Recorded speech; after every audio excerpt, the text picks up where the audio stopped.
I sit at my parents' kitchen table, the same maple surface where I did homework for 15 years, and notice how the finish has worn away in the spots where our plates always sat. Mom busies herself at the stove, periodically glancing at Dad, who's pouring wine with unusual generosity. "More mashed potatoes, April?" Mom asks, her voice pitched unnaturally high. "I'm good." I watch as she heaps a second serving onto Troy's plate without waiting for his answer. My brother barely notices, thumbs tapping furiously on his phone screen. His wife Jessica fusses over their 8-year-old Mason, cutting his meat into precisely equal squares. "Isn't it nice? All of us together on a Tuesday?" Mom continues, smoothing her apron. "So rare these days with everyone's schedules." I nod, taking a sip of wine to hide my frown. A Tuesday night family dinner with no occasion. The good china. Dad's retirement watch gleaming on his wrist. Mom's pearl earrings that only emerge for church and graduations. Something's wrong. Troy and Dad exchange a look. Mom drops her fork with a clatter. "April." Mom clears her throat. "We need to discuss something important about Mason's future." The air shifts. I set down my glass. Dad slides an official-looking document across the table toward me. Bank letterhead. Loan paperwork. My stomach tightens as I scan the top page. $40,000 college fund co-signing agreement. "It's just a formality," Troy says, setting his phone down for the first time tonight. His rehearsed tone makes my skin prickle. The bank needs a second signature with solid credit, someone responsible. The compliment lands hollow. I flip to the second page, where my name is already typed in the co-signer field. "You finally have that bonus money," Mom says, reaching for my hand. Her eyes well with practiced tears. Family helps family. The realization blooms cold in my chest. This dinner wasn't spontaneous. The invitation, the fancy settings, the unusual Tuesday, gathering a calculated ambush. They've been planning this for weeks. I look at my nephew Mason, innocently pushing peas into patterns, unaware he's the emotional pawn in tonight's game. The kitchen dissolves around me, replaced by the fluorescent lights of Palmer's Pharmacy 12 years ago. 16-year-old me counting pills into bottles after school while other kids went to football games. My textbooks spread on the break room table during my 30-minute dinner, studying for AP exams that might earn me scholarships. My parents never came to my science competitions, but Troy's football games? They had custom sweatshirts made. The day my full-ride acceptance letter arrived, Mom had glanced up from preparing Troy's favorite dinner. "That's nice, dear. Could you set the table?" 2 months later, they threw Troy a college send-off party with 50 guests. I celebrated my scholarship alone with a single cupcake bought from the bakery where I'd picked up summer shifts. The interest rate is reasonable, Dad says now, tapping the paper with his index finger, pulling me back to the present. And Mason's future depends on this foundation. My throat tightens. I need time to think about this. Troy's jaw clenches. The bank appointment is already scheduled for Thursday. Thursday? My voice rises. That's 2 days from now. "After everything we've done for you," Mom interjects, dabbing at her eyes with a napkin. I nearly laugh. What exactly had they done? I paid my way through college with scholarships and part-time jobs, $60,000 in student loans that I finally paid off last month. No co-signers on those papers. Dad leans forward, his voice dropping to that commanding tone he used when I stayed out past curfew. "This is what family does, April." "Excuse me," I mutter, pushing back from the table. "Bathroom." I lock the door behind me, grip the cool edge of the sink, and splash water on my face. In the mirror, my grandmother's eyes stare back at me, Gran, who raised 3 kids alone after Grandpa died, who taught me to stand tall when it felt easier to shrink. "Your life belongs to you first." She used to whisper when I'd cry about Troy getting the bigger bedroom, the newer bike, the louder praise. My hands tremble as I dry my face. They expect me to walk back in there and sign away my financial future for a nephew whose college fund should have been started by his parents years ago. For a brother who's never once helped me. For parents who see me as the reliable backup plan. I straighten my shoulders, my grandmother's strength flowing into my spine. Thursday's bank appointment is already in their calendar. But my answer doesn't have to be the one they've scheduled. Have you ever been ambushed by family expecting your financial support? That moment when you realize the casual dinner invitation was actually a carefully orchestrated trap? Share your experience in the comments below. The next morning, the morning sun slants through my apartment blinds as I stare at my laptop screen, coffee forgotten beside me. My fingers hover over the keyboard, frozen by what I'm seeing. Account access, 6:42 p.m. Tuesday. The company benefits portal logs every login. Yesterday, hours before the casual family dinner, someone viewed my bonus details from an IP address I don't recognize. I pick up my phone, scrolling to a contact I rarely use. 3 rings. Accounting department, Sylvia speaking. Hi, Sylvia. It's April Donovan. Quick question, does Kathy Moore's daughter still work in IT? A pause. Lisa? Yes, but what's this about? The pieces click together like a puzzle I never wanted to solve. Lisa Moore, my mother's best friend's daughter, the woman who sends mom birthday cards every year. Who works in IT security. Just checking. Thanks. I hang up before she can ask more questions. My bank statement shows it clearly. $15,200 deposited last Friday. The exact amount Mom mentioned at dinner, down to the dollar. They knew precisely what I had. My phone buzzes. Troy again, his 5th call since I walked out last night. I let it ring through to voicemail, then open my text messages. I scroll back weeks, finding the group chat I muted long ago. Troy. She just got her bonus. Mom confirmed amount. Dinner strategy still on for Tuesday? Dad. Confirmed. Your mother's making her favorite meal. Troy. Perfect. She won't see it coming. My stomach twists as if someone punched me. I slam the laptop closed and cross to my closet, dragging out the old cardboard box I've moved with me to every apartment since college. Inside, beneath yearbooks and school certificates, I find my childhood diary with the broken lock. May 15. Mom and Dad bought Troy a car for graduation. They gave me a card with $50. The 3rd of September, missed my science competition because Troy had a scrimmage. Dad said, there'll be other competitions. The 25th of December, Troy got the new computer. I got clothes for school.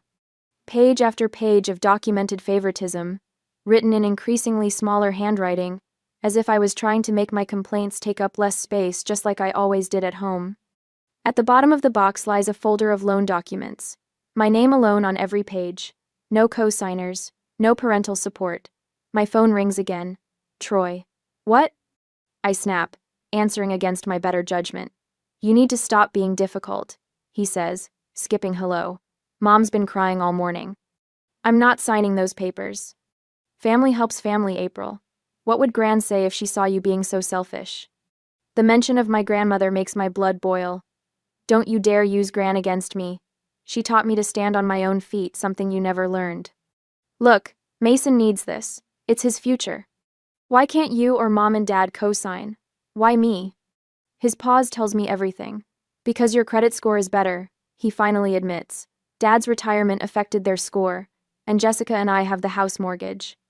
So I'm the backup plan. You're being dramatic. Dad says you're embarrassing the family. People at church are asking questions.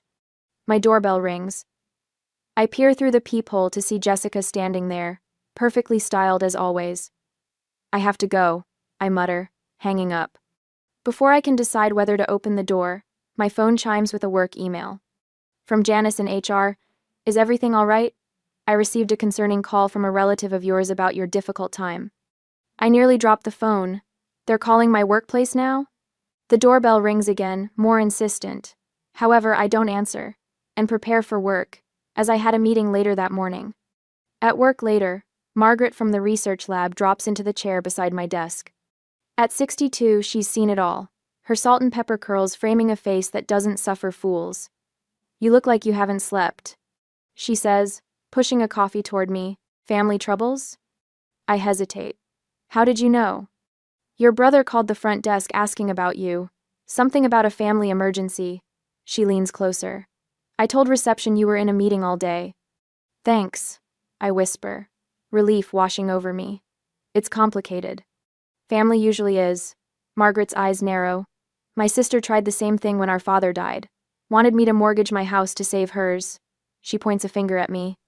People who use family as a weapon don't deserve your sacrifice. My phone buzzes with a text from my best friend Rachel. Just checking in. Want to grab dinner tonight? Before I can respond, Troy's name flashes on my screen. April, we need to talk. I already spent some of the college fund money on. I decline the call, my heart pounding. He's already spent the money? Money that doesn't exist yet? My desk phone rings. A local number I don't recognize. Hello, April. This is Mark Jenkins from First Federal. I'm calling about the family account your father mentioned. I hang up, my hands shaking. That evening, my mother's number appears on my phone. For the first time in my adult life, I decline a family dinner invitation. I can't make it tonight, I say firmly. Or Thursday. April Catherine Donovan, her voice breaks. You're breaking your father's heart. I end the call and notice something strange. My hands have stopped trembling. The next morning, Troy appears in the lobby of my building, voice echoing through the atrium. I need to see my sister. It's a family emergency. My coworkers watch as I meet him at the security desk. You need to leave, I tell him, loud enough for everyone to hear. Not until you agree to sign those papers, he hisses. No. The word feels foreign but powerful on my tongue. The answer is no.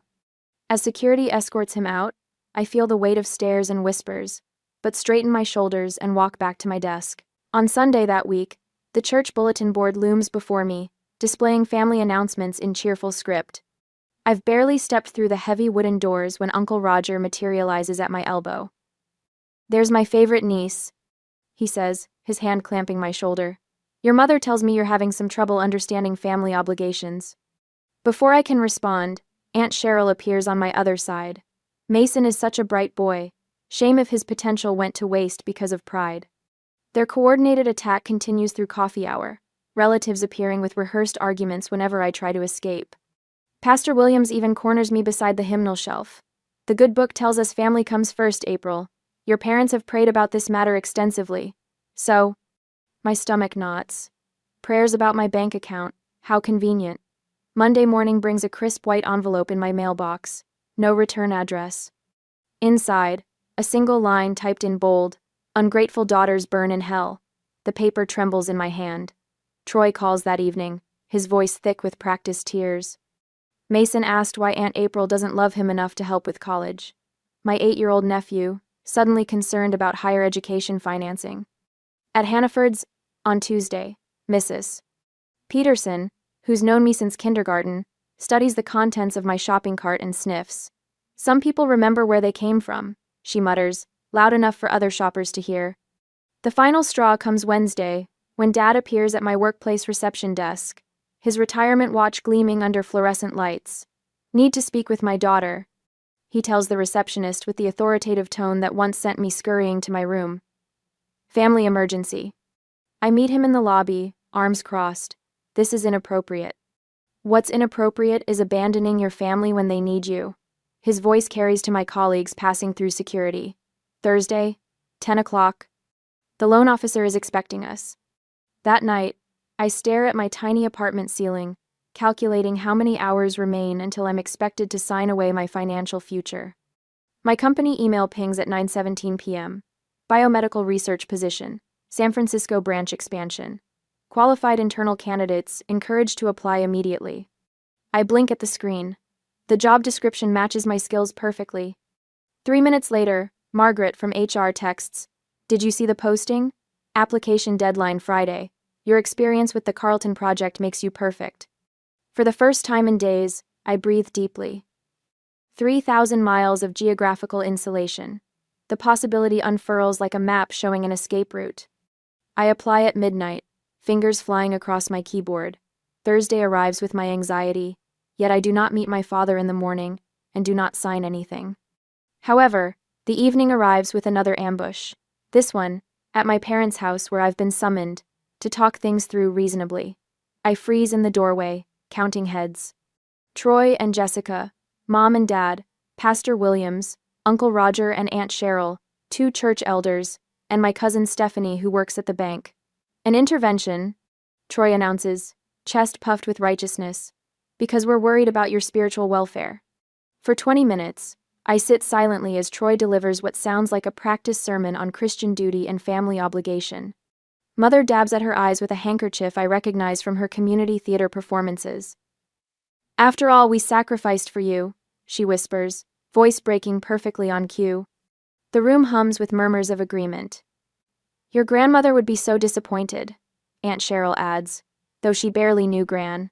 Something snaps inside me. My grandmother taught me to stand on my own feet. "You always were difficult," Dad sighs. "Difficult?" The word escapes like steam from a pressure cooker. I worked every summer since 15. I earned my scholarship. I paid my student loans without a cosigner or family help. I sacrificed too. Troy lunges forward. This isn't about you. It never is. I stand, surprised by my steady hands. And that's the problem. Later that night, after quarreling and they have left, Rachel helps me pack essentials into unmarked boxes stored in her garage. They really thought a prayer circle would convince you to sign a loan? They thought God would back up their financial plan. I wrap my grandmother's china teacup in bubble wrap. The San Francisco HR department called. They want a virtual interview tomorrow. On Friday morning, I accepted the California position with a significant raise. Margaret rearranged my work schedule without questions. Family emergency, she tells my supervisor with a conspiratorial wink. I also checked my one-way ticket scheduled for Wednesday next week. My elderly neighbor, Mr. Wilson, agrees to collect my mail. Had to escape my own brother's schemes back in 2082, he confides. Sometimes distance is the only language they understand. Each action builds momentum. On Monday morning, bank accounts transfer to West Coast branches. Mail forwarding gets established. That same day, I made my final student loan payment. I celebrated alone with sparkling cider in a plastic cup. The symmetry feels right, beginning and ending my financial independence journey in solitude.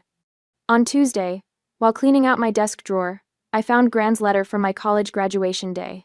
The yellowed paper unfolds to reveal her careful handwriting. Your life belongs to you first, April.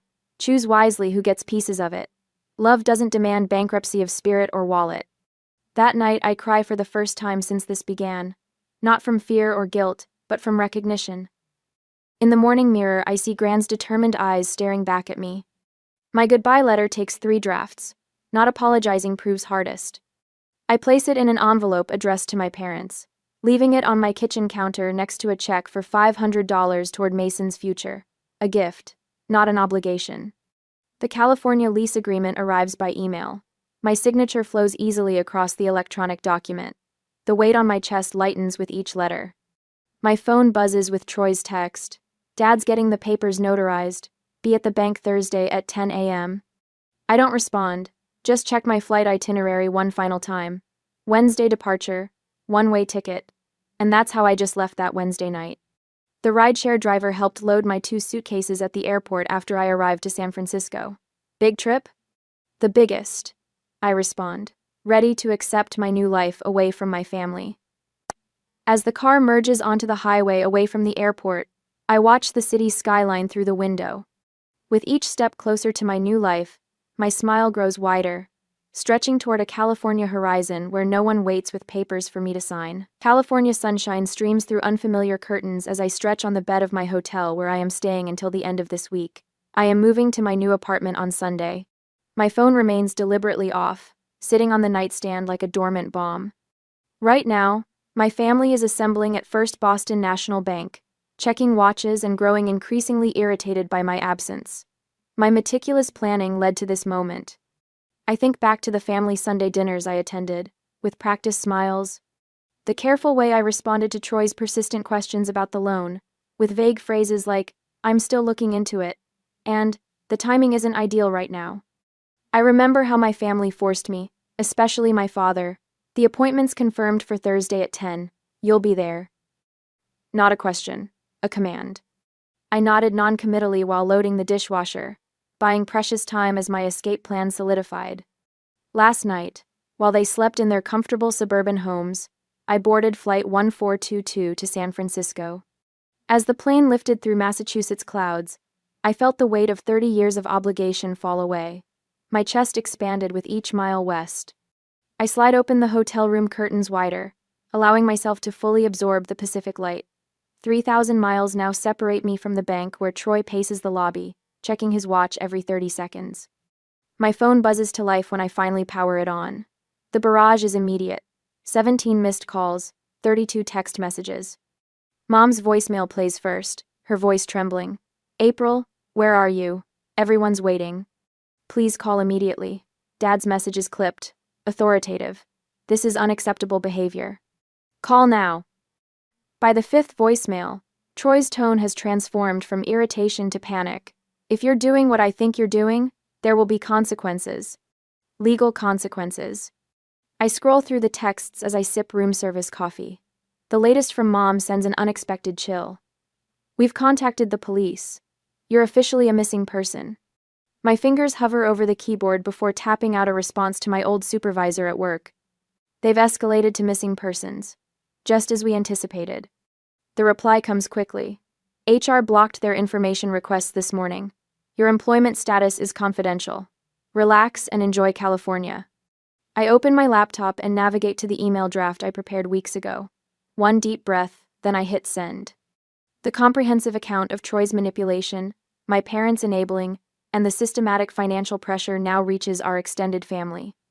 Included are screenshots of Troy's texts planning the dinner strategy and Mom's access to my company benefits portal.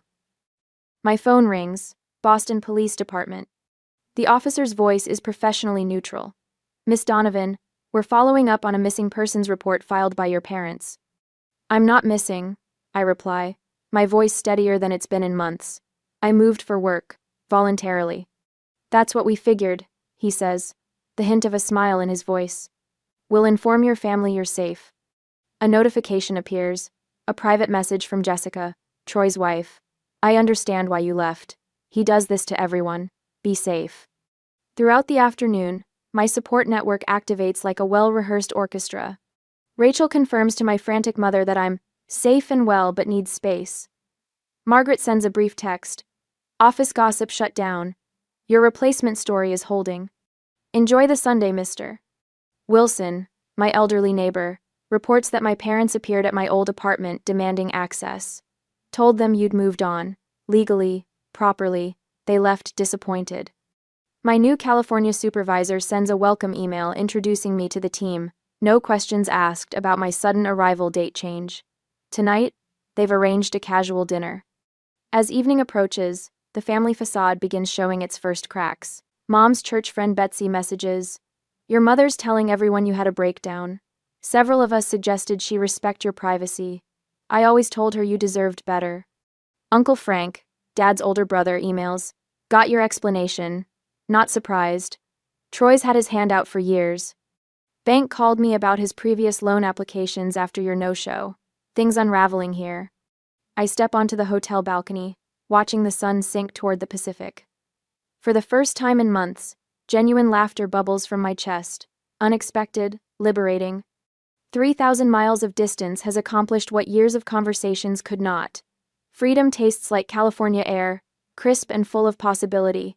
The welcome dinner notification pings on my calendar. New colleagues, new beginning, no history. I dress carefully, appreciating how my shoulders have already relaxed away from my ears. As I prepare to leave, one final text appears, from Mason, Troy's 8-year-old son, obviously using Jessica's phone. Aunt April, when can I visit California? I smile, typing back, someday soon, buddy, someday soon. 3 months later, I am dealing with projects, meetings, new clients, without anyone forcing me to do anything I don't want. However, one Tuesday afternoon, the certified letter arrives at work. Official stamp, my father's precise handwriting. Inside, a single page. Your mother collapsed yesterday. Doctors aren't sure why.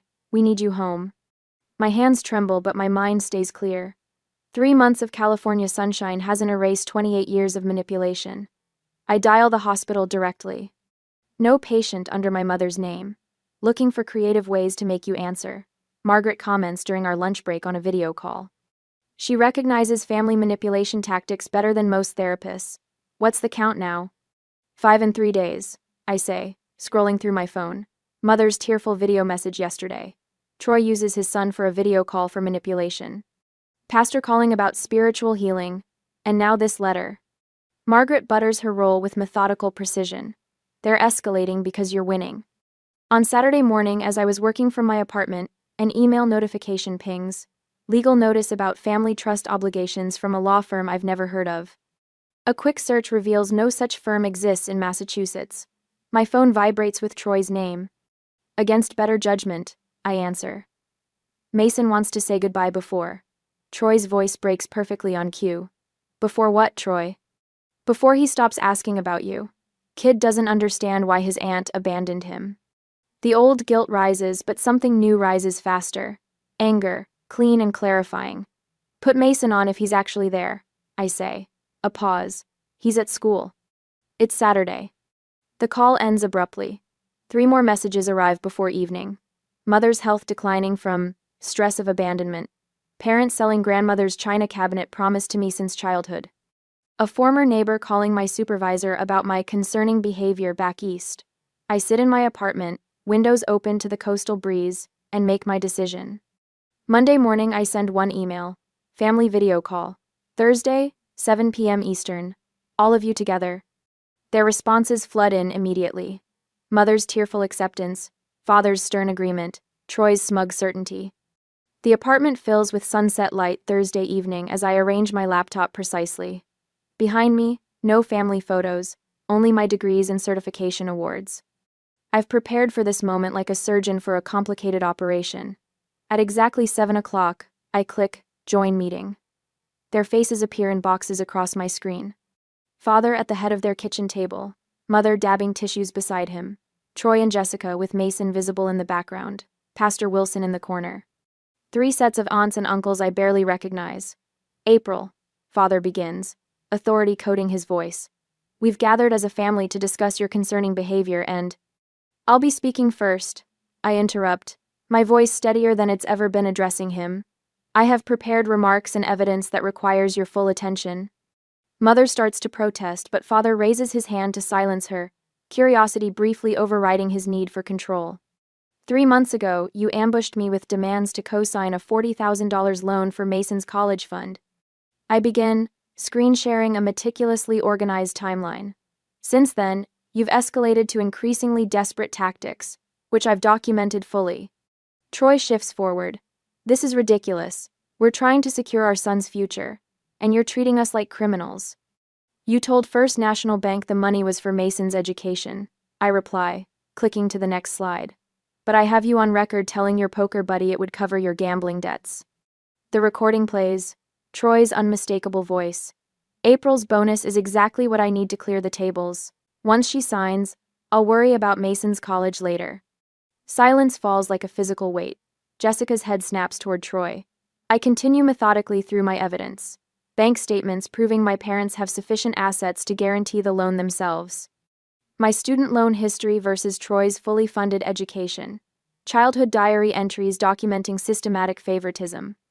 But perhaps most compelling, I say, clicking forward, is this analysis showing that this pattern has repeated throughout our lives. Troy receives.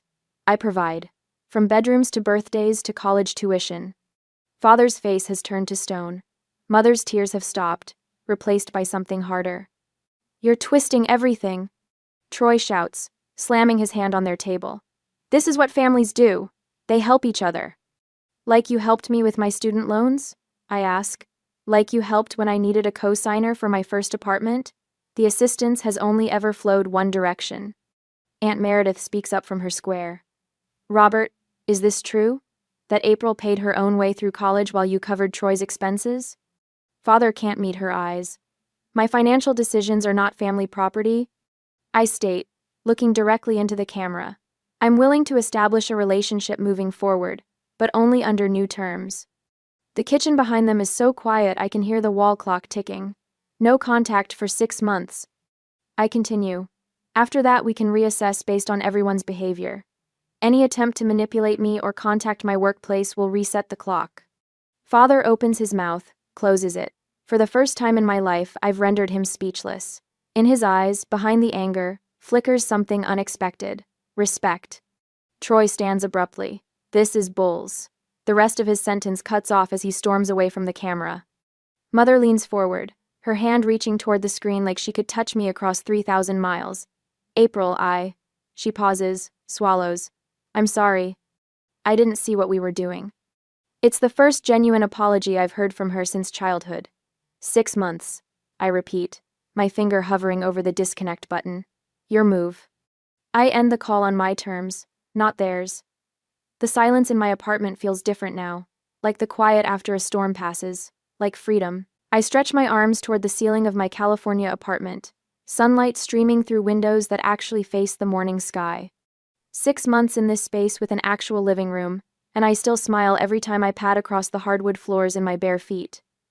My phone buzzes with another congratulatory message about yesterday's promotion. The entire research team gathered with genuine champagne, not the grocery store, sparkling wine my parents served when Troy got his first job after college. Breakfast on the balcony? Ellie texts, my downstairs neighbor turned friend who accepts my occasional need for quiet weekends without question.